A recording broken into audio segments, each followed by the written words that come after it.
¿Quieres empezamos, Citlali, por favor? Sí, Doc. Bueno, comenzamos con la clase de síncope y vamos a tomar el síntoma de síncope como un reto diagnóstico en la medicina. Bueno, vamos a ver el contenido de la exposición, definición, epidemiología internacional y mexicana, mortalidad, fisiopatología, clasificación, etiología, abordaje diagnóstico, estadificación, establecimiento del riesgo y complicaciones, métodos diagnósticos, tratamiento, síncope y síndromes geriátricos y algún artículo de actualidad que vamos a revisar. Bueno, el síncope, pues se dice que representa un verdadero reto diagnóstico. Se considera uno de los manejos más difíciles para los médicos. Nos llegan los pacientes a urgencias o a piso y nada más con el antecedente de que se desmayó por referencia del familiar, que tiene el antecedente de múltiples caídas o simplemente que convulsionó. Y son datos que nos pueden hablar de síncope mal interpretado por el familiar, por el paciente o hasta por los mismos médicos. Síncope pues lo vamos a equilibrar a un problema diagnóstico. Es una patología muy frecuente de pronóstico muy variable dependiendo de la etiología y es muy difícil diagnosticar o llegar al diagnóstico de la etiología del síncope. Y no solo en México, sino a nivel internacional representa un problema. Bueno, definición. La definición de síncope vamos a ver que es la pérdida de la conciencia transitoria y autolimitada, causada por la insuficiencia global aguda de flujo sanguíneo cerebral con inicio rápido, duración corta y con una recuperación espontánea y completa. Las que les puse ahí en negro son las características más importantes para el diagnóstico o la diferenciación de un síncope. La pérdida transitoria de la conciencia pues lo vamos a definir como una pérdida del conocimiento real o aparente, que se va a caracterizar por amnesia durante el periodo de inconsciencia, un control motor anómalo y falta de respuesta y característicamente es de duración corta. Bueno, epidemiología, ¿qué tan frecuente es? En Estados Unidos representa el 3% de todas las visitas a la sala de urgencias y el 1% de todas las hospitalizaciones. El Medicare en Estados Unidos publicó que a pesar de los estudios realizados en los pacientes que se ingresan con el diagnóstico de síncope, el 54.4% de los pacientes se egresan sin diagnóstico. O sea, en un primer mundo, los pacientes que tienen este diagnóstico y que se egresan sin llegar al diagnóstico. Por eso representa un reto para todos nosotros. Eso es en Estados Unidos. A nivel mundial, se menciona que el 27% de la población en general tendrá un síncope a lo largo de su vida. O sea, casi un tercio de todos en algún momento tendremos un síncope. Y representa hasta el 5% de los motivos de ingresar a la sala de urgencias y del 1 a 3% de los pacientes con ingreso intrahospitalario. Este estudio es español. Es un estudio de seguimiento de 19 hospitales españoles durante un mes y se encontró que de estos 19 hospitales se ingresaron durante un mes 124,037 pacientes a la sala de urgencias y 1,419 ingresaron con el diagnóstico de pérdida de la conciencia. De estos que ingresaron con pérdida de la conciencia, 1,217 se les realizó el diagnóstico de síncope, lo que representa 1.14% de todos los ingresos a urgencias. Entonces, en España, el 1% de los pacientes que llegan a urgencias, pues llega por un síncope. Bueno, y en Canadá, ¿qué pasa? Bueno, comparando con otro país de primer mundo, este estudio es un estudio epidemiológico de 4 hospitales con todos los pacientes que llegaron con diagnóstico de síncope durante un periodo de 3 meses. Aquí vemos que este total de pacientes fueron 438, con una prevalencia del 2% del total de hospitalizados. Y aquí en Canadá nada más se hospitaliza el 28%. El 28% de los pacientes que llegan con síncope nada más se hospitaliza, teniendo una estancia media de 7.4 a 9 días y se egresan sin diagnóstico el 53%. Aquí volvemos a ver lo mismo. Más del 50% de los pacientes ingresados con diagnóstico de síncope se egresan sin diagnóstico. Y esto es importante y relevante porque tienen un gasto promedio en Canadá de $4,700 canadienses, que equivale aproximadamente a 77,000 pesos por día de hospitalización referente a un paciente con síncope. Entonces, a pesar del gran gasto que implica hacer el abordaje diagnóstico de un síncope, más de la mitad se va a egresar sin diagnóstico. Bueno, ¿y qué pasa con México? Este es un estudio de hace 10 años, pero me llamó la atención porque es el único con estadística mexicana con relación al síncope, y fue realizado aquí en Querétaro, en el Hospital General de Querétaro. Ahí viene la referencia. Entonces aquí nada más nos habla de que representa el 6% de todas las visitas a urgencias. O sea, aquí en Querétaro hace 10 años, no el 1% como en otros países, sino aquí representa el 6% de todas las visitas a urgencias. Y se calcula, de acuerdo a este estudio, que dentro del 35 al 42% de la población tendrá alguna vez un episodio de síncope, un poquito más elevado que en la población general a nivel mundial. Y representa el síncope el 30% de las llamadas a los servicios de urgencias. Bueno, ¿qué relevancia tiene? Nuestro paciente llega con síncope y muchas veces pues egresa ahí de la sala de urgencias. Entonces es muy importante calcular la mortalidad o la importancia de este síntoma que presentan los pacientes. En este estudio vamos a mostrar mortalidad y eventos cardiovasculares mayores. Por ejemplo, aquí, este es un estudio de pacientes con diagnóstico de síncope que ingresaron a la sala de urgencias y que se vigilaron durante 2 años, encontrándose una diferencia de mortalidad bueno, dependiendo del tiempo. O sea, si yo llegué hoy a urgencias por síncope, a los 10 días hay una probabilidad del 0.7% de que yo fallezca, y esto aumenta un poquito a los 2 años. Esto independientemente del origen del diagnóstico, o sea, de la etiología del síncope. Y de eventos cardiovasculares mayores, a 10 días de haber presentado el episodio de síncope, es hasta del 9%. Entonces hay que hablar con los familiares. Si presentó el paciente un síncope, llegó a urgencias, ahorita está bien, se va a egresar, pero hay probabilidades de que se desencadene un evento cardiovascular mayor en los próximos días o en los próximos meses. Entonces es para considerar y para tener en cuenta de que aumenta un poquito el riesgo. En este estudio, como es un estudio multicéntrico, vamos a ver que hay una mortalidad muy variable que va a depender de la etiología, y es importante, bueno, analizar esto de la etiología para realizar futuros estudios e intervenciones diagnósticas. Bueno, ahora vamos a ver fisiopatología. Ya vimos que es muy importante, que es relevante, que es difícil el diagnóstico. Entonces, vamos a revisar la fisiopatología. Aunque no todos los episodios de síncope aparecen durante la bipedestación, esto es importante porque durante la bipedestación pues va a haber un estancamiento de 500 a 1000 mililitros de sangre en miembros inferiores y en vaso. Entonces esto es relevante cuando los pacientes pierden esta capacidad de autorregulación porque se secuestra el líquido, entonces no es capaz de mantener un buen latido cardíaco y ni de causar vasoconstricción periférica, entonces puede causar síncope. Todo esto nos puede llevar a un descenso de la precarga con disminución del gasto cardíaco. Esto va a ser detectado por los vasoreceptores, causando un aumento de las señales simpáticas y un decremento de la actividad vagal. Bueno, el síncope se va a traducir por hipoperfusión cerebral. Por la causa que sea el síncope, va a terminar, o su punto de encuentro de todas las etiologías es la hipoperfusión cerebral.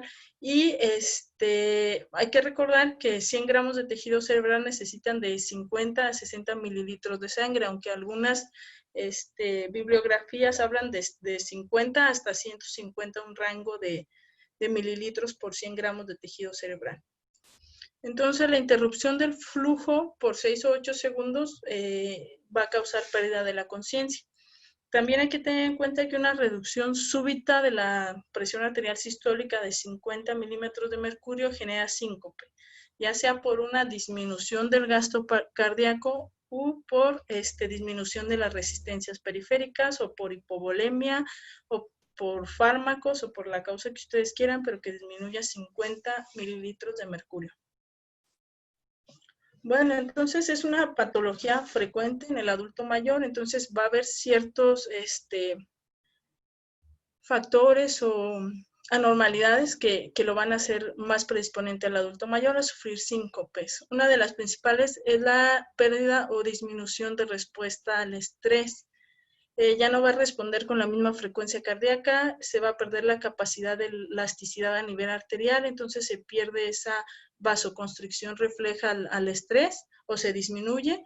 Va a haber una disminución en la sensibilidad de los vasoreceptores, disminución de la respuesta al estímulo adrenérgico, va a haber una tendencia en la hipotensión por la vasodilatación, disminución de la distensibilidad vascular y ventricular, como ya lo mencioné, cambios renales, cambios a nivel de la reabsorción de sodio y de agua, lo que va a disminuir o va a impactar sobre el volumen intravascular. También tener en cuenta toda la polifarmacia de los pacientes y medicamentos que de manera directa afectan en esta regulación, como la levodopa, los antihipertensivos, los bloqueadores adrenérgicos y la mayoría de los antidepresivos. Así como las comorbilidades, porque las disautonomías pues también van a ser un factor importante a considerar. Ok, como se los mencioné, es importante detectar las enfermedades neurodegenerativas como enfermedad de Parkinson, se menciona en todas las guías y en todos los artículos como un factor predisponente, atrofia de múltiples sistemas, neuropatía por VIH, falla autonómica y hasta la misma neuropatía diabética que va a causar una afección de la vasoconstricción a nivel periférico y que va a afectar a nivel cardíaco también. Entonces, la neuropatía diabética es importante considerar, aunque casi nunca lo pensamos, pero en síncope es una de las posibles causas. Bueno, entonces, causas a nivel general. En Harrison nos clasifican el síncope en 3 grandes grupos, uno mediado por mecanismos neurológicos, 2 por hipotensión ortostática y 3 el síncope cardíaco. En este libro de Tratado de Geriatría para Residentes de la Sociedad Española lo divide en síncope. El primero son síndromes de inestabilidad vasomotora mediada por un reflejo neuromediado. El número 2 es la hipotensión ortostática, 3 enfermedades neurológicas, como ya las vimos, el 4 síncope de origen cardíaco y el 5, pues el síncope hipovolémico por pérdida de volumen sanguíneo o de volumen intravascular. Otro clasificación viene en las guías españolas de manejo de síncope, nos lo divide también en 3, síncope reflejo, síncope cardíaco e hipotensión ortostática. Aquí en la hipotensión ortostática, pues vamos a ver que menciona el retorno venoso, daño estructural del sistema nervioso autónomo con una disfunción autonómica primaria por depresión de volumen y acumulación venosa. Y aquí lo más importante, la disfunción autonómica inducida por algunos fármacos, que en nuestra población pues es muy frecuente.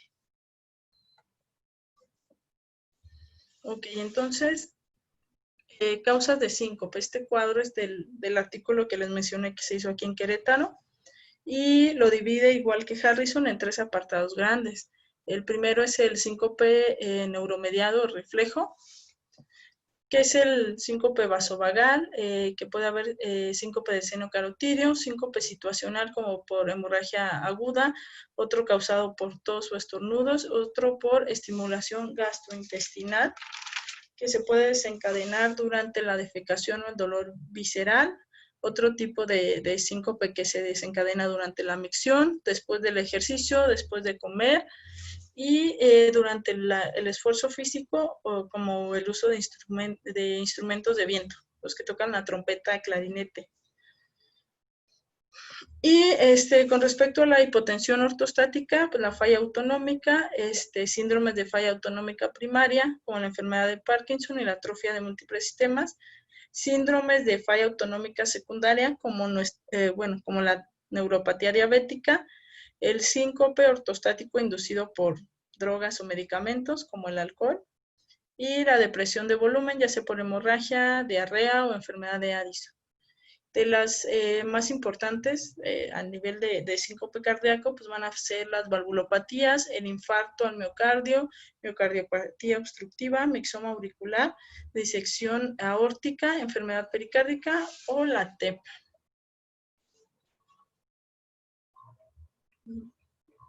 Este es características clínicas que nos hacen pensar o orientarnos a qué tipo de síncope es. Este cuadro es de Up to Date, del capítulo de síncope. Entonces, nos menciona síntomas. Entonces, estos síntomas que vamos a ver nos van a asociar o nos van a hablar más de un síncope de origen neurológico. Por ejemplo, que tenga ausencia de cardiopatía, que no tenga el diagnóstico previo o que durante los estudios no encontremos ninguna normalidad aparente. Historia larga de síncope recurrente. Este es muy común en los síncopes de origen neurológico, o sea que ya ha tenido varios episodios y que no se le ha encontrado aparentemente nada. Que es después de una visión desagradable, un sonido, olor, después de un evento estresante, el paciente se desencadena el episodio de síncope. Que haya estado el paciente durante mucho tiempo parado, en lugares llenos de gente o lugares calientes. Esto ocurre a veces muy a menudo en los adultos mayores que van a la playa, que se meten a un temazcal o que se someten a zonas muy, muy calientes, que hay depresión del volumen y afección del sistema neurológico, entonces tienen síncopes y esto nos habla más de un origen neurológico. Durante la comida o el postprandio, durante la rotación de la cabeza o después del esfuerzo, son características de algo neurológico. Ahora vamos a ver, debido a la hipotensión ortostática. Pues es característico después de que el paciente se pone de pie. Relación temporal al inicio, los cambios de los dosis de los fármacos vasopresivos que conducen a la hipotensión, por ejemplo, cuando el paciente inicia con fármacos vasodilatadores o como Prazosin, que les dan mucho a los pacientes de nefro. Lo mismo, que haya estado en lugares calientes, presencia de neuropatía autonómica o de Parkinson y de pie después del esfuerzo. Entonces, esto es un poquito de lo que ahorita más vamos a ver, que es el síncope cardiovascular.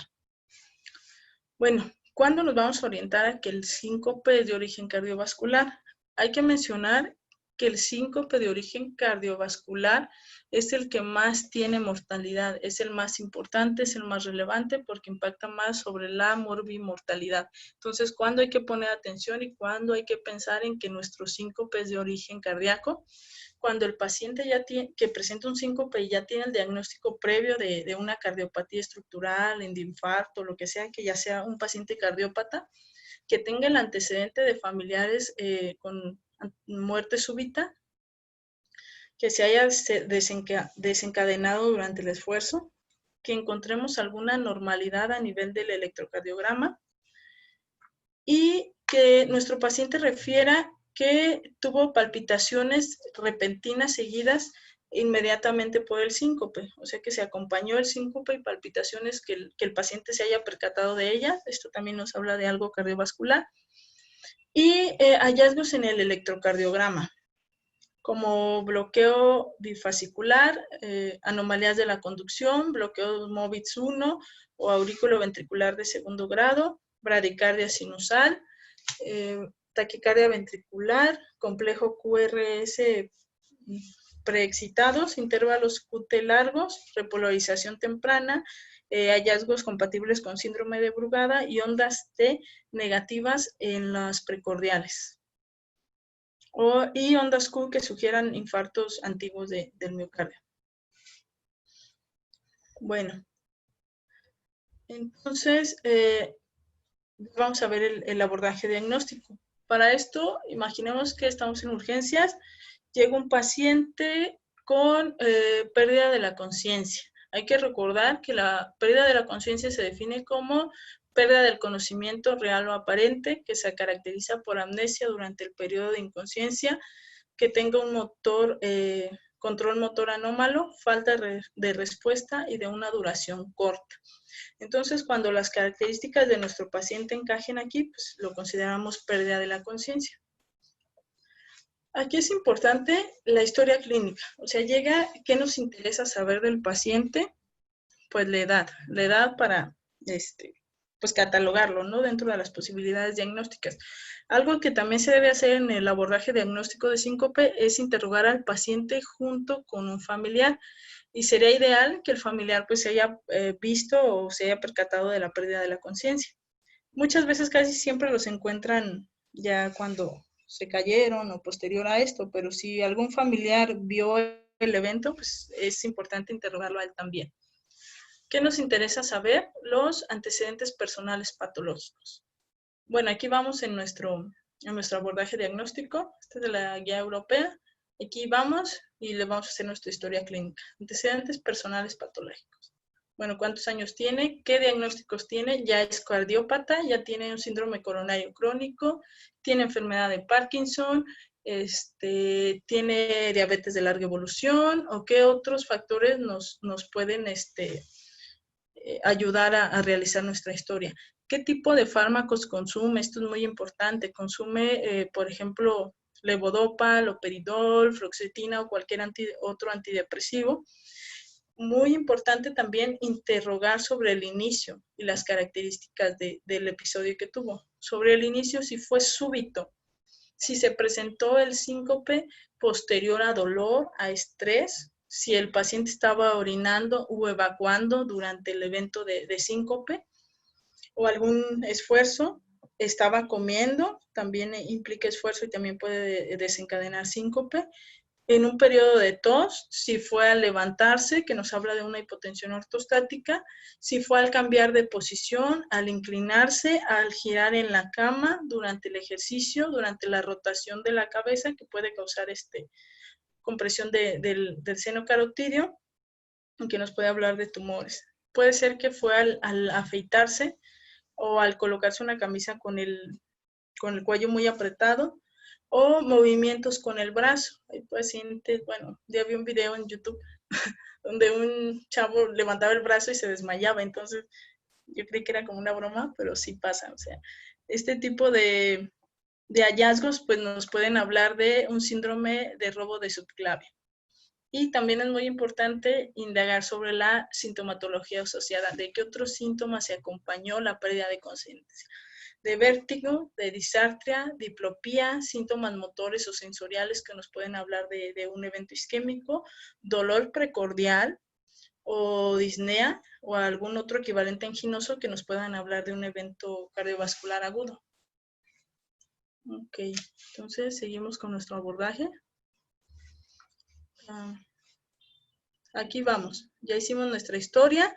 Si nuestro paciente no cumple definición ni características de síncope, pues sale de nuestro algoritmo diagnóstico. Aquí tenemos el diagnóstico entre dos etiologías, el síncope y la pérdida de conciencia que no es por síncope. Aquí es muy importante, yo creo que de lo más difícil, el diagnóstico diferencial. Muchas veces, pues nada más llega el paciente porque el familiar lo encontró tirado, porque simplemente se cayó y nada más llega con el diagnóstico de traumatismo craneoencefálico y no se sabe si se cayó, si tuvo un síncope, si se tropezó, qué pasó. Entonces, de los diagnósticos más importantes, pues hay que hacerlo con una convulsión, con hipoglucemias, con caídas debidas a disfunción vestibular. Hay pacientes que tienen anomalías a nivel del vestíbulo y que esto causa mareos, caídas, o de un trastorno cerebeloso, algún tumor o alguna degeneración a nivel cerebeloso que pueda causar síntomas como parecidos o similares al síncope. Y aquí pues tendría mucho que ver o analizar con la exploración física para ver si el paciente tiene síntomas cerebelosos o del sistema piramidal, como fármacos que impactan también sobre el sistema piramidal. También hay que tener en cuenta los trastornos psiquiátricos, porque se puede confundir con un episodio de ansiedad generalizada. Bueno, entonces de los diagnósticos más importantes y más difíciles es hacer el diagnóstico con crisis epilépticas. A ver, un síncope de origen neurogénico puede presentar mioclonías proximales y distales. En algunas ocasiones los ojos pueden permanecer abiertos y casi siempre se desvían hacia arriba, y puede haber una incontinencia urinaria o no fecal. Si ustedes se dan cuenta, este cuadro clínico de un síncope neurogénico, pues se parece mucho a una convulsión. O sea, el familiar va a llegar, lo va a encontrar tirado, con los ojos abiertos, volteados hacia arriba, que también puede ser un signo de focalización neurológica, y realizando movimientos mioclónicos o movimientos anormales, nos lo van a referir, de pies y manos, entonces, y que se orinó el paciente. Entonces, realmente, si nos lo platican así, pues podríamos decir que es una convulsión. Pérdida de esfínteres, desviación de la mirada, o movimientos anormales, o un evento vascular agudo. Entonces, una de las características que nos pueden ayudar es que en el síncope neurogénico puede haber pérdida de la incontinencia urinaria, si se puede hacer pipí el paciente, pero no fecal. O sea, si es fecal, pues hay que, pues, pensar más en alguna crisis epiléptica. Y hay que tener en cuenta que en los síncopes es raro la presencia de confusión posictal. Entonces, cuando hay periodo posictal, pues casi siempre es secundario a crisis epilépticas. Sin embargo, hay que tener en cuenta que si nuestro paciente sufrió un síncope posterior a esto, se cayó de su propia altura, se cayó de la mesa, de una silla, tal vez tenga confusión, pero no va a ser posictal, va a ser secundario al traumatismo craneoencefálico que sufrió. Entonces, como ven, es un diagnóstico que nos puede enmascarar mucha sintomatología. Y se caracteriza el síndrome neurológico, síncope neurogénico, porque se desencadena por factores y estímulos predisponentes bien establecidos. O sea, el paciente ya sabe que si se agacha va a tener un evento, que si se voltea va a tener un evento, que si se para rápido va a tener un evento. O sea, como que el paciente ya sabe qué situaciones lo llevan a un síncope. Ok, y otra característica es la pérdida de la conciencia en las convulsiones, casi siempre es mayor a 5 minutos y se relaciona con somnolencia y desorientación posictal prolongada, que no es característico en el síncope. Y a diferencia del síncope, las convulsiones rara vez se desencadenan por emociones o dolor. O sea, si el paciente se emociona y pierde la conciencia, pues es más probable que sea un síncope que sea una convulsión. Ok, entonces ya realizamos aquí nuestro diagnóstico diferencial y vamos a seguir con nuestro abordaje diagnóstico, con la evaluación inicial del síncope. Se dice que hasta el 50% de los casos de síncope se realiza su diagnóstico en urgencias. Y ya vimos que si se hospitaliza, pues realmente más de la mitad se egresan sin diagnóstico. Entonces, aquí lo importante o lo relevante es que en urgencias se realice el diagnóstico. Hay que hacer una historia clínica completa, exploración física, electrocardiograma, y hay que medir la TA y frecuencia cardíaca en posición supina, y posteriormente a los 3 minutos o 5 minutos que se pare el paciente, realizar otra medición de frecuencia cardíaca y de tensión arterial para establecer el diagnóstico de hipotensión ortostática. Bueno, aquí nos quedamos, evaluación inicial del síncope, hasta aquí. Entonces, si nuestro diagnóstico es cierto o muy probable, si ya con esto, con el electrocardiograma, vimos que tenía un bloqueo, pues ya, o sea, lo referimos a cardio, que le pongan su marcapasos y ya sale de nuestro abordaje diagnóstico. Si le hacemos la prueba para hipotensión ortostática, pues también sale de nuestro abordaje diagnóstico, ¿no? Se inicia el tratamiento. Sin embargo, si todas estas pruebas salen negativas, pues hay que seguir abordando a nuestro paciente. Entonces, tenemos a nuestro paciente en urgencias, tuvo un síncope, recuperó y ya está bien, está sentado. Entonces, ahora hay que tomar la decisión ¿Hospitalizo al paciente, lo mando a su casa, lo vigilo unas horas o qué hago? O sea, ¿cuál es el riesgo de que vuelva a presentar algún evento, de que estemos haciendo o infraestimando los síntomas del paciente? ¿Y qué vamos a hacer con él? Bueno, en las guías españolas se establecen como datos o características clínicas que nos van a hablar de un bajo riesgo y de un alto riesgo, para nosotros poder tomar en cuenta una decisión a la hora de saber qué vamos a hacer con el paciente. ¿Lo vamos a subir a piso, lo vamos a dejar ahí un rato o lo vamos a mandar a su casa? No, señor, pues ya está bien, váyase a su casa y a la consulta, ¿no? En 6 meses de carga. Entonces, acontecimientos sincopales de bajo riesgo que nos hablan pues, de cierta benignidad y que podríamos regresar al paciente. Es un síncope asociado con pródromos, por ejemplo, mareo, sensación de calor, sudoración, náuseas o vómitos. Si el síncope se presenta después de una visión, sonido, olor desagradable o algún estímulo de estrés, pues también. Después de permanecer mucho tiempo de pie, también. Esto es como los niños que se desmayaban en el acto cívico. Durante las comidas o postprandial, que se desencadenen por la tos, defecación o micción, al rotar la cabeza o al levantarse de supinación a sedestación. Entonces, estos son de bajo riesgo. Y ahora vamos a ver los de alto riesgo. ¿Qué síntomas o qué características del paciente nos hablan de un alto riesgo y que a lo mejor lo tenemos que ingresar o vigilar un ratito? Los mayores pues van a ser que sea nuevo, que nunca le hubiera pasado al paciente, que se acompañe de dolor torácico, de disnea, de dolor abdominal o cefalea, pues no lo dejes ir, aunque ahorita esté aparentemente estable, hay que continuar su diagnóstico. Que sea el síncope durante el esfuerzo o en supino, que haya una palpitación seguida del síncope, que nuestro síncope esté acompañado de palpitaciones, también hay que continuar el abordaje del paciente. Y tenemos otros de alto riesgo, pero un poquito menores, solo son relevantes si se asocian a una cardiopatía estructural ya conocida por el paciente o si el electrocardiograma que le hicimos encontramos algo anómalo. Bueno, entonces este es de los más relevantes. El electrocardiograma pues, va a ser de los estudios más importantes que podemos hacer y que tenemos que saber interpretar. Entonces, ¿qué hallazgos en el electrocardiograma nos van a conferir un riesgo alto de complicaciones?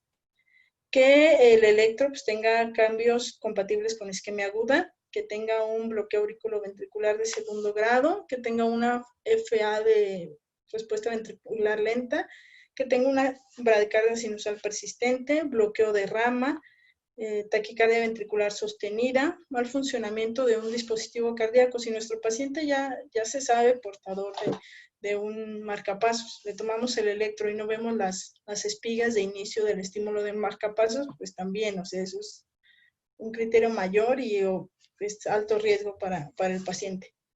Que encontramos elevación del segmento ST con un patrón de Brugada y un alargamiento del complejo QT mayor de 460 milisegundos. Bien, entonces, recomendaciones. Aquí son las recomendaciones y de acuerdo a las cuales si se recomienda tomar las decisiones en urgencias. Se recomienda que los pacientes con características de bajo riesgo, que posiblemente o nosotros sospechemos o cumpla la definición de un síncope reflejo por hipotensión, se den de alta del sistema de urgencias. Recomendación 1B. Se recomienda que los pacientes con características de alto riesgo sean evaluados de manera intensiva y precoz en una unidad de síncope. O sea, creo que esto ni siquiera estoy segura que haya en siglo XXI la unidad de síncope. En este caso, pues sería medicina interna. Pues hay que hospitalizarlos. Se recomienda que los pacientes que no tengan características de bajo ni de alto riesgo sean observados ahí en el área de urgencias en lugar de ser hospitalizados. Y se puede considerar el uso de escalas de riesgo para estratificar el riesgo de hospitalización. Hay escalas de riesgo a síncope. Sin embargo, la recomendación es débil. ¿Por qué? Porque la misma guía dice que estas escalas son muy subjetivas porque se basan en hallazgos electrocardiográficos y depende mucho quién realice la interpretación del electrocardiograma. O sea, por ejemplo, no es igual que el electro interprete el médico familiar que esté en urgencias, el médico general, el pasante o hasta nosotros, que lo interprete un cardiólogo, porque a lo mejor él va a ver cosas que nosotros no estamos acostumbrados a ver o ya tiene una visión más amplia y es el experto, entonces probablemente una puntuación que yo le dé a un paciente varíe mucho a lo que le pueda dar un cardiólogo, bueno, un buen cardiólogo.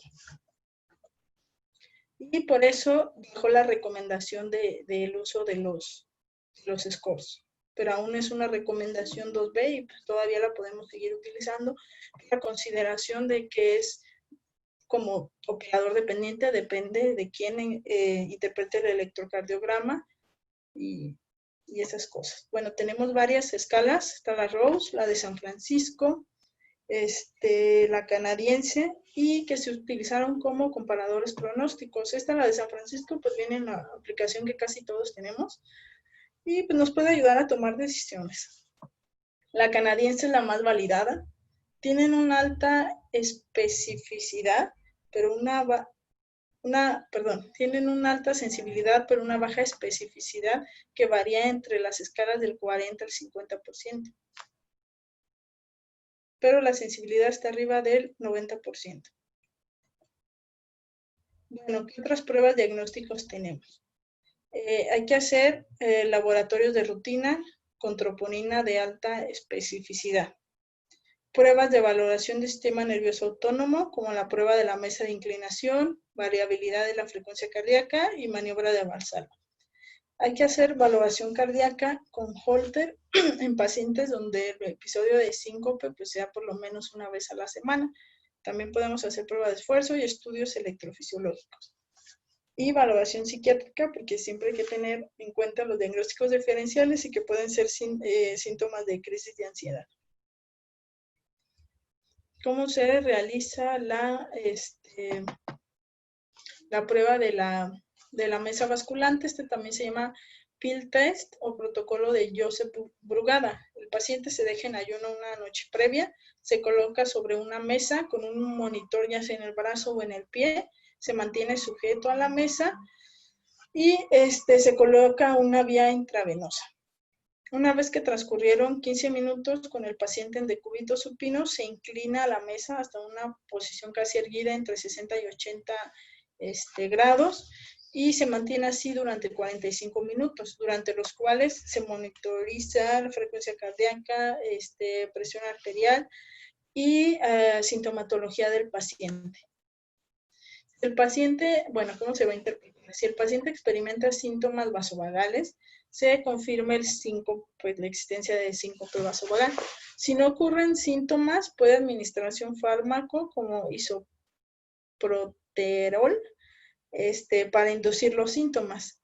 Y hay que tener cuidado, no se debe administrar este tipo de fármacos en pacientes con miocardiopatía hipertrófica o enfermedad coronaria grave.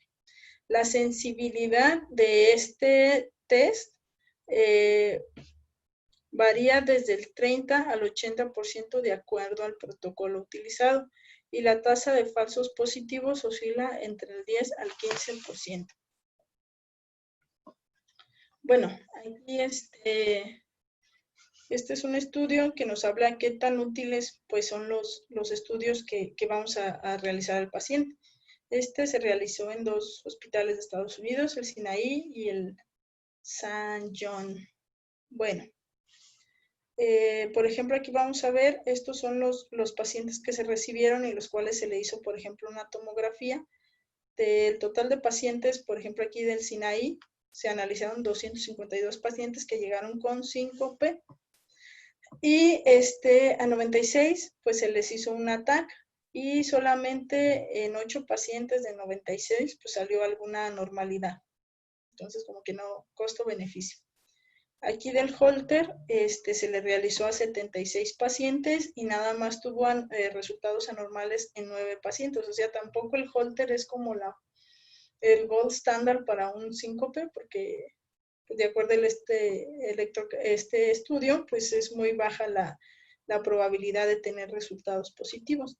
Y es aún más baja en lo que reportó el Hospital de St. John. Por ejemplo, aquí el Holter se le hizo a 47 pacientes y nada más 6 pacientes salieron con alguna normalidad. Entonces, si nosotros le vamos a indicar al paciente con síncope la realización de Holter, a lo mejor el paciente va a creer que con ese estudio pues ya va a llegar al diagnóstico, pero que hay que advertirle de que no es o sea, los resultados no son tan importantes. Aquí también hay que ver de cuánto tiempo es el Holter, porque no es lo mismo que sea un Holter de 24 horas, a que ahora ya se hacen protocolos con Holter de 7 y hasta de 15 días. Bueno, ahora el manejo. ¿Cómo se va a tratar el síncope? Bueno, si encontramos el diagnóstico específico, pues va a ser obviamente corregir la causa, si se conoce como un bloqueo, pues poner un marcapasos. Pero los otros, pues va a depender si es una forma grave o recurrente. Si tenemos un fenotipo con presión arterial baja, podemos indicar la fludrocortisona o la amiodarona. Si el paciente tiene pródromos, vamos a poder realizar o sugerir maniobras de contrapresión, como ponerse en cuclillas o alzar los pies, o maniobras que aumenten el retorno venoso y que aumenten la precarga del paciente para mejorar el gasto cardíaco. Hay que tener en cuenta los fármacos hipotensores, considerar disminuir o quitar todos los hipotensores que nos puedan estar causando la sintomatología del paciente. Bueno, ¿qué medicamentos están recomendados? La fludrocortisona en una dosis de 0.5 a 0.1 miligramos día. Esta recomendación se basa en el estudio POST-2.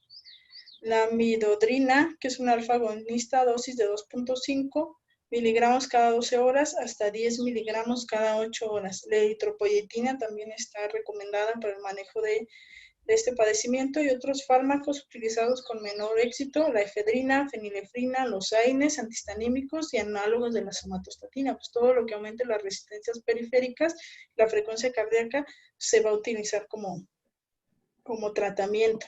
Bueno, yo he visto que les dan mucho el Ascor, la norepinefrina en gotitas, pero no encontré ninguna recomendación o algo que hablara de su uso. Sin embargo, sí es muy común.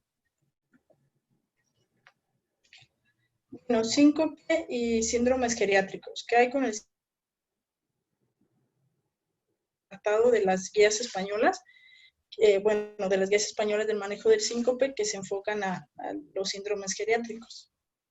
Y vamos a ver que en adultos mayores puede haber más de una causa de síncope. O sea, a lo mejor el síncope en nuestro abuelito, pues no va a ser nada más por una causa, va a ser porque ya tiene insuficiencia cardíaca, porque es diabético de larga evolución, que ya tiene neuropatía diabética, que tiene disfunción sistólica y diastólica, que toma un montón de fármacos, que tiene Parkinson. O sea, son síncopes de origen multifactorial.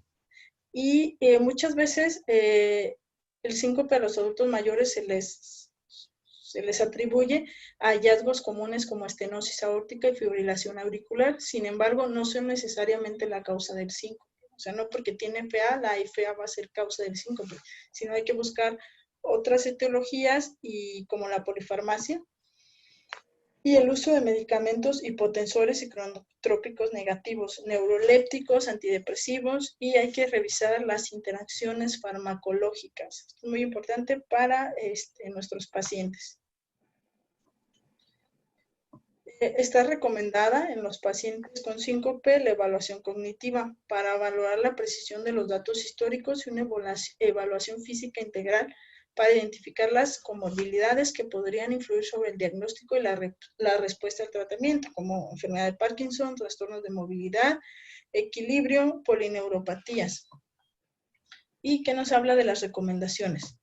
Para los pacientes ancianos, se recomienda la evaluación e intervenciones multifactoriales, ya que puede haber más de una causa de síncope. Y puede ser la etiología de caídas de causa desconocida, recomendación 1B. Las pruebas de función cognitiva y capacidad física están indicadas en los pacientes ancianos con síncope y lo mismo, con caídas de causa desconocida, igual recomendación 1C. Recomendación 2B, 2A, perdón, se debe considerar la modificación o interrupción de la medicación potencialmente responsable. Hay que retirar fármacos. Muy importante la polifarmacia en este tipo de pacientes con síncope. Fármacos hipotensores, psicotrópicos, y con antecedente, y los pacientes que tengan el antecedente de caídas. Okay. Entonces, este es nuestro artículo de actualidad. Se sacó hace un año, en febrero, en el 2019, en Circulation, que nos habla de el uso de marcadores para la evaluación y pronóstico del síncope. Aquí vemos que se utilizó el BNP, ProBNP y la troponina de alta especificidad. Bueno, entonces los autores realizaron un estudio multicéntrico y prospectivo. Se valoró, se incluyó a 1.538 pacientes con síncope, se realizó determinación de BNP o ProBNP y la troponina de alta especificidad. Y se tuvo un seguimiento de los pacientes durante 2 años. Entonces, pacientes llegaron a urgencias con síncope, se les hicieron estos marcadores y se siguieron durante 2 años. Y encontraron que el ProBNP o BNP y las troponinas representaron concentraciones superiores en los síncopes cardiogénicos. Esto es muy importante, porque les recuerdo que el síncope de origen cardíaco es el que tiene una mortalidad mucho más alta en comparada con los otros y es el que se tiene que diagnosticar y abordar de manera oportuna. Entonces, sí encontraron una relación entre la elevación de troponinas y después el diagnóstico de síncope cardiogénico. La precisión diagnóstica de los biomarcadores fue superior a la de las escalas de estadificación. Entonces, según este estudio, estos marcadores superan todas las escalas que les mencioné. Y bueno, sí. Sí, y la precisión... sí. Sí. Perdón, oye, perdón que te interrumpa, pero por ejemplo, ahorita que estás poniendo este artículo, venía el valor específico que marcaba, porque yo, por ejemplo, que leí lo de insuficiencia cardíaca, sí marcaba en todas las bibliografías que el adulto mayor, o por ejemplo con FA, pues era normal que tuvieran valores elevados. No tantos como para descartar que fuera insuficiencia cardíaca aguda o bueno, que la causa de la disnea del paciente fuera secundaria insuficiencia cardíaca, pero no dice cuánto entonces. Lo que pasa es que depende de la población y como del rango que tengas. O sea, por ejemplo, se supone que tiene que ser un área bajo la curva de 0.78. O sea, depende de la población, que no está validado pues en México. Esto fue en Estados Unidos. Entonces, es como como las troponinas que dice 90 por... Arriba del percentil. Ok. Bueno, gracias, perdón. Sí, de nada. Y bueno, nada más para comentarlo, la semana pasada, pues sí es un diagnóstico importante. La semana pasada al doctor Menchaca le ingresaron 2 pacientes por síncope. Les voy a contar que me pareció muy interesante. Paciente de 83 años con diagnósticos de FA de paroxística, tratada con acenocumarina, una tableta cada 24 horas, enfermedad renal crónica estadio 3B, con una creatinina basal de 2.5, tenía el diagnóstico de parkinsonismo secundario a antidepresivos y había presentado un episodio de caída que catalogaron como síncope 15 días previos a su ingreso. La paciente se mantuvo en su casa. 10 días posteriores acudió a urgencias y con pérdida del estado de conciencia, sin respuesta a estímulos, hipotensa. Le realizaron electrocardiograma. Bien, de hecho, los electros estaban en ritmo sinusal, aunque ya tenía el diagnóstico de FA, aunque era paroxística. Le realizaron estudios de laboratorios y llegó con una hemoglobina de 5.5 y con un INR de 14. Entonces dijeron, ¿no? Pues síndrome de sobrecoagulación, la subieron a piso. Entonces ya en piso, pues ¿de dónde sangró? O sea, ahí tuvo la paciente tenía factores predisponentes para el síncope. La edad, los fármacos que consumía, bueno, también tomaba propafenona para la fibrilación auricular, el parkinsonismo que había desarrollado, y a lo mejor pues fue una caída por barreras arquitectónicas, ¿no? Entonces ya llegó a piso, interrogamos otro motivo, o sea, ¿por qué llegó con una anemia de 5.5 chocada con un choque hipovolémico? Al revisar a la paciente, pues negaba melena o hematemesis, se le realizó tacto y nada, todo negativo, y encontramos un hematoma en todo el hemicuerpo izquierdo. Entonces ya después le mandamos a hacer estudios de imagen y era un mega hematoma que se había formado entre la masa muscular. Entonces me sorprendió realmente que una caída y que un secuestro de sangre a nivel muscular te pueda repercutir de una manera tan impactante sobre el estado de la paciente, porque la paciente se chocó, llegó hipotensa, chocada, con una hemoglobina de 5.5, agudizó su lesión, su enfermedad renal crónica, llegó a urgencias con una creatinina de 5.5. Entonces, el volumen que acumuló fue enorme. Y me comentó el doctor Menchaca que había pacientes, que era muy común que los pacientes, pues adultos, viejos, llegaran con hematomas hasta en psoas y en músculos intervertebrales. Entonces, pues a mí me sorprendió porque yo nunca había visto que alguien se chocara por un hematoma que había causado. Por moretito. Ajá. Entonces ya después le retiramos todo y ya líquidos y todo, y ya se fue con su creatinina basal igual. Y después me quedó la duda, ¿cuándo le reinicia la anticoagulación? Obviamente, pues ya no con un antagonista de la vitamina K, pero ¿cuándo se le reinician? Entonces también la paciente nos llevó su expediente y tenía desde marzo con electrocardiogramas en ritmo sinusal. Entonces me quedé pensando, bueno, ya se le retira la anticoagulación, se le continúa, le ponemos un inhibidor directo, la citamos dentro de un mes le damos el inhibidor directo. ¿Qué se hace en este tipo? Porque pues ya tenía 80 y tantos años, se había chocado porque se cayó, y es donde me puse a pensar que es muy complicado. Y pues, es todo, gracias.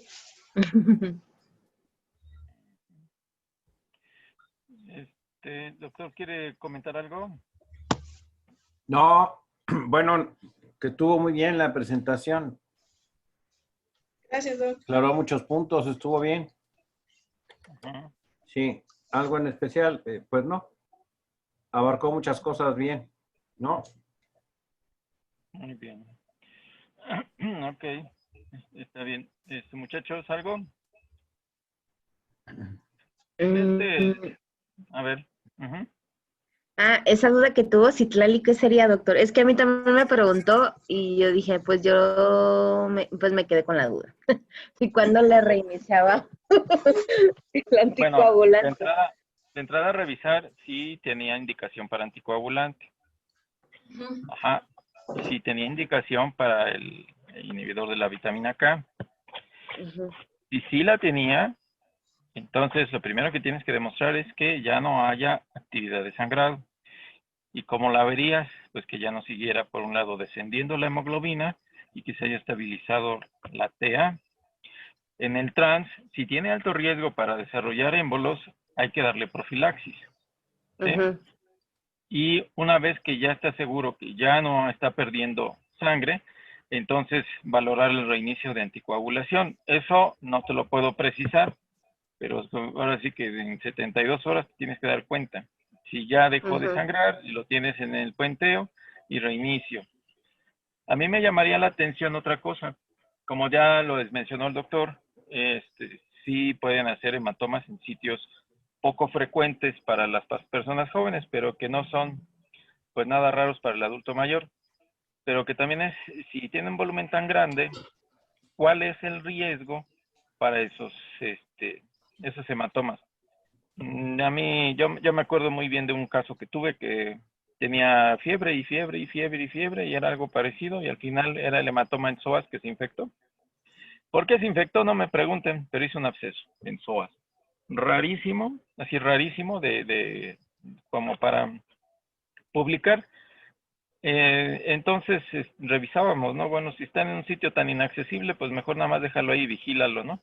Vigila la evolución, vigila qué síntomas tienen. Si está en lugares accesibles, sí se puede, se drena. Ajá, y más cuando es de un volumen tan grande como dice Citlali.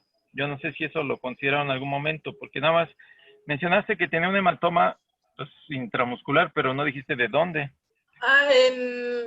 Bueno, era en todo el brazo, Doc, y en los músculos como en el dorsal, y intercostales. Ok. Bueno, esos fueron los que vimos. A lo mejor tenía más. Y lo más importante es que llegó con un INR de 14 y pérdida del estado de conciencia. Entonces, luego la pasaron a TAC. Afortunadamente, el ataque estaba bien, pero es ese tipo de casos donde no es como todo lo que yo creía. Porque yo dije, no manches, INR de 14, pérdida de la conciencia, pues ya se sangró, ¿no? Y pues no, estaba bien. Bueno, gracias a Dios aguantó, ¿verdad? Ajá. Pero entonces, yo creo que eso hubiera sido lo adecuado.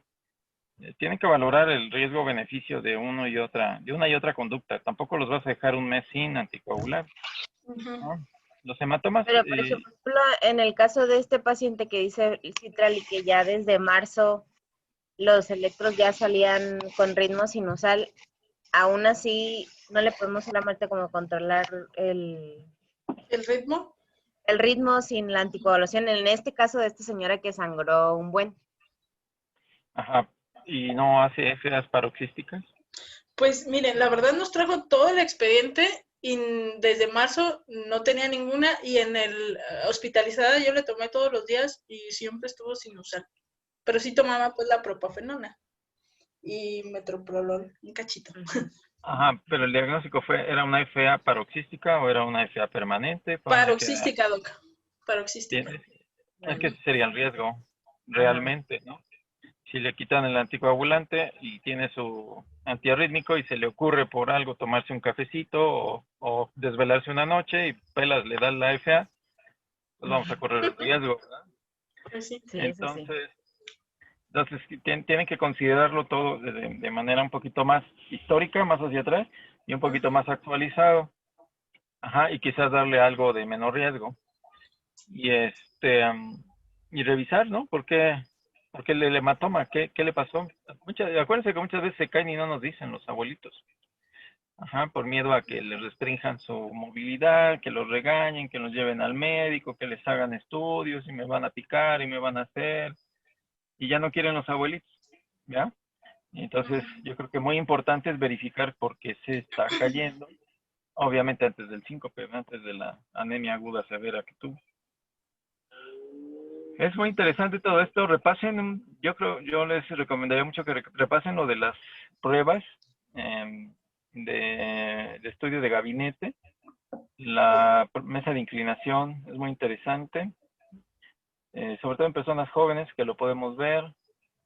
Cuando dijiste la imagen en el electrocardiograma, imagen para el síndrome de Brugada, ¿sí lo conocen todos? ¿Cuál es la imagen? Porque no la dijo. ¿Ustedes sí se la saben? Jorgito, ¿sabes cuál es esa? Tienes cara de what, Jorge. Jessy, ¿tú sabes cuál es la imagen? Jessy. Arturo, Lolita, ¿quién me la describe? ¿En quién lo vemos con mayor frecuencia? ¿Qué noticias me dan? A ver. Pues nomás Pues, hay como una sería elevación en el ST, ¿no? En A el ver, B1, uno nada más. pues ver, tú, ese es Arturito. A ver, Arturito. Pues se caracteriza por un bloqueo de rama derecha, doctor, con elevación persistente del segmento ST. Y lo principal es que tiene que tener un familiar directo que tenga el antecedente de muerte súbita. ¿Qué es la onda delta? Ay, no me acuerdo. No todos tienen bloqueo de rama derecha. Ni todos tienen... Bueno, es que hay diferentes tipos de síndrome de Brugada. Ajá, el tipo 1 y tipo 2. Sí, o sea, ajá. ¿Y cuál es la onda delta? Ay, no me acuerdo ahorita. como una espiguita que se hace entre después de la onda P y como al inicio del QRS se ve así como una jorobita. Una jorobita. Que no supe cómo decir. Hace rato en la entrega les iba yo a recomendar a todos. Usted sabe, doctor, ¿cuál fue el primer libro que compré cuando aprobé el examen para entrar a la Facultad de Medicina? Fue un diccionario de términos médicos. Ujú. Ya dejen de hablar como el del camellón. O sea, para broma está bien, pero ya hablen bien, no sean así. ¿Sí? Sí. Que no Pues lo enseñen podría- el cobre. ¿Mande? Que no Pues es enseñen una el muestra. cobre. Sí, pues. Estamos aquí para mejorar. Es Eso esa es muesca, ¿no, doctor? una Después del, o sea, muesca. en el segmento ST, ya me acordé. Ay, es que, perdón, me acordé que ahorita tenemos hospitalizada a Doña Pelos y todo el mundo está hablando así. Dios mío, Sí. la primera vez, Doña Pelos, ¿cuál Doña Pelos? Ya hasta que me dijeron, ya, la Pelos. Totalmente. Está ¿A poco bueno. está hospitalizada, hombre? Sí, Hombre. realmente no sé qué le pasó, pero ahí está, creo que fue COVID o qué. ¿Quién es Doña Pelos? peritonitis. ¿Eh? ¿Quién Una es Doña peritonitis. Pelos? Peritonitis. Oh. Se deslizan. ¿Quién es Doña Pelos? Es la de la que vende aquí la garnacha en el Plaza Camellón. No. Lolo. La única y original Doña Pelos. Bueno, está bien, pero entonces repasen eso. El Brugal habitualmente lo vamos a ver en personas jóvenes. Y sí, es una de las causas de muerte súbita y sobre todo cuando están expuestos a ejercicios, esfuerzos extremos. Ujú. Y es la causa número 1 de muertes en deportistas, muerte súbita en deportistas. ¿Sí? Sí han visto seguramente alguno que otro por ahí, jugador Ay, de fútbol o fútbol americano, un basquetbolista, atletas que de repente se caen fulminados en el campo ujú. y es la causa número 1, porque genera una arritmia ventricular letal, fibrilación ventricular. Ujú. Bueno, pero eso es otra cosa, no vamos a ver mucho, me pueden decir. Igual que el doctor, yo creo que hizo muy buena presentación. Ya me acordé que otra les iba a decir, lo del AS Core, también hay otra que se llama Efortil. Yo creo que la hemos visto un montón de veces prescrita, ¿verdad, doctor? Y que sirve para Sí. dos cosas. ¿Eh? Sí. Para nada. No, No, para Para placebo. Para el placebo. Coco Wash, exactamente. Ayuda bastante. Se lo ponen en unas gotas en agua. Y, no, ya estoy bien. Pues está bien. ¿Cómo dijo que se llama? Placebo. El Placebol Placebo. o Coco Wash. Ajá. Sí, sabe que sí, pero empiece con 5 gotitas. ¿Sí? Ok. Vámonos Oiga, despacito. Sí, oiga, doctor, pero es que medio así como que me súbale a 7, no se preocupe. ¿Sale? Exactamente. Y ya, pero con 1 hora de diferencia de alimentos, ¿eh? Y se la va a tomar así con agüita tibia, ¿sí? Lo mueve unas 5 veces y ya se lo toma. Sale, doctor. Sí sirve, ¿eh? Sí sirve. Así tal cual. Bueno. Ándale pues. Sale, pues. Muchas gracias, nos vemos mañana. Gracias. Bye. Nos vemos mañana. Gracias.